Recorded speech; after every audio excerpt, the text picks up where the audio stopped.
Good evening folks, and welcome back to another video. Today only going to be a quick one because I'm going to be talking about one specific detail of City Hunter 2024. City Hunter 2024 is a great little adaptation, and it follows a detective who has to investigate a new drug in town that all of the kids are doing, and it's causing them to do crazy stuff. In the movie, and I guess in extension the anime and the manga, this drug is called angeldust. But for those of you younger than myself, or maybe not from America, you might not know that angeldust was in fact a real drug. Angeldust, or PCP, is an opioid drug that made its way to the US in the 60s. A drug that had pretty severe side effects and pretty intense addictive properties. But it actually wasn't that popular. A designer drug of its time, it was likely expensive, and probably one of the reasons why it didn't really take off was because of its pretty severe side effects that could be long term even after just taking it a couple of times. Makes me think of crocodile. Does anybody remember crocodile? If you're my age, you'll probably remember it.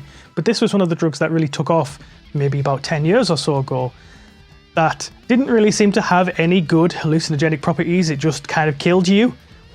So you can kind of see why people maybe wouldn't pick that one up. Despite that though, angeldust still managed to create a mass panic in the US. Media outlets went crazy to talk about it. Even Mike Wallace from 60 Seconds said that it was the #1 drug problem facing America today in 1978. Angel dust can turn you to dust. PCP, or angel dust, has replaced amphetamines called speed as the most dangerous new drug fad among the nation's youth. Till now, it's become one of the most frequently abused drugs in such widely scattered cities as Philadelphia, Minneapolis, Chicago, San Francisco, Detroit, and New York.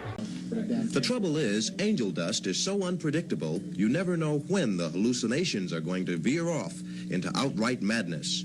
An overdose can produce horrible visions. There have been users who've gouged out their own eyes or chewed off fingers. This young man's angel dust trip nearly took him out a window. But a mere 10 years after that, angeldust was practically nowhere to be seen. Its popularity diminished significantly. And by the mid-1990s, it was kind of just out of the zeitgeist. Nobody really talked about it anymore. But for a brief period, thanks to the panic, angeldust and PCP became a bit of a cultural touchstone. But due to its lack of popularity and its lack of follow-through, also became a bit of an interesting time capsule too. Musicians, TV shows and movies were all very quick to get in on the craze and put PCP or angeldust in their works. Faith No More's famous album, Angeldust, is named after the drug, of course, and many a crime procedural would feature it as a plot device. And so angeldust has a very specific way of dating a property. You can definitely feel that something's from the 80s or the early 90s if angeldust is mentioned. Especially if you were watching crime procedural TV, it was everywhere. And nowadays, it always kind of brings me a bit of a chuckle, because immediately when you watch a movie from the 70s, 80s or 90s, and sometimes you'll hear about a drug and they'll say heroin or meth or cocaine, and those kind of things are still problems today, they're still ongoing, they're still popular, and so it doesn't really seem that out of touch. They kind of have this timeless quality to them where you go, this could definitely happen today, or this, doesn't feel so far removed. But when people say angeldust in a very realistic show that only deals with realistic problems, it kind of feels totally out there. And so I always end up getting a bit of a chuckle from it. The biggest example I always think of, and my fellow Buffy fans will understand, every time there was a vampire attack on the school, the principal would go out of his way to explain it off by saying, it was hopped up teens on PCP. A way to explain the supernatural elements like their vampire faces or their inhuman strength or their bloodlust. Things that were commonly associated with PCP at the time in the media. Who are those people? What do they want? I didn't get much of a look, but is there something wrong with their faces? Yes. PCP. It's a gang on PCP. And so as a result, even the first few seasons of Buffy have this kind of dated feel to them where you go, okay, PCP, sure. That's kind of funny. And of course, City Hunter is based on a manga from 1985, and angeldust has always been a plot point in the manga from my understanding, since the very first season. But it still is such a funny little detail to have them maybe not update it or create a new drug, but to keep it faithful to the source material and still continue to use angeldust. But to update the setting And to set it in a modern day where people have cell phones and people are on TikTok, and then to hear someone talking about angel dust is quite frankly a jarring transition.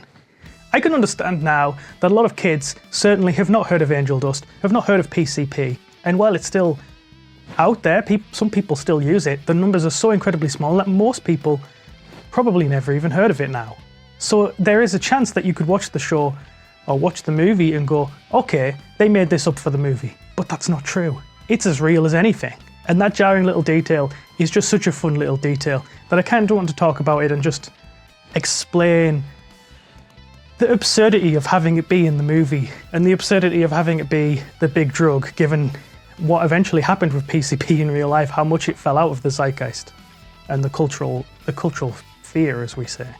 And I hope that this background was interesting to you. I think it's really interesting the way these kind of mass panics take off. Of course, PCP was the big one in the 80s, and of course we had crocodile not even that long ago, and crocodile ended up not really being that popular either, despite the way the media went on about how there was this crazy new drug from Russia that's going around and everyone's taking it and it's killing everyone. And realistically, it was too dangerous for people to really consider taking recreationally, so it wasn't ever that popular.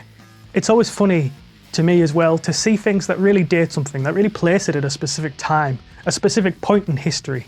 And angel dust PCP really does that. There's a specific late 80s, early 90s feel to a show that mentions PCP and angel dust. It really does take me back, and it really always makes me laugh thinking about how much of a big deal they were making of it at the time. But it's just a funny small detail, one that I thought maybe not everyone would be aware of, certainly not the younger audiences today, probably have no idea about what PCP is and about what angel dust is, or about the fact that it might even be real.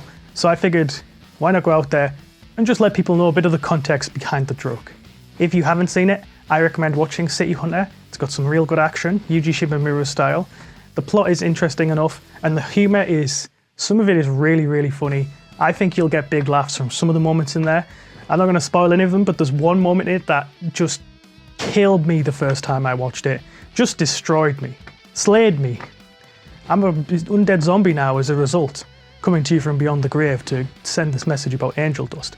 Kind of like one of the people who took angel dust in the movie, a little bit fucked up. It killed me dead.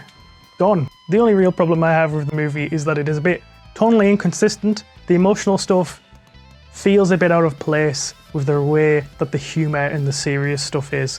But it's still really good, and it grows with time. And the star, the lead actor, he is a star. He's great. I think you'll love him. Anyway, I hope you like that. I hope you find it interesting. Just a small little video, a simple one. I'll catch you on the next one.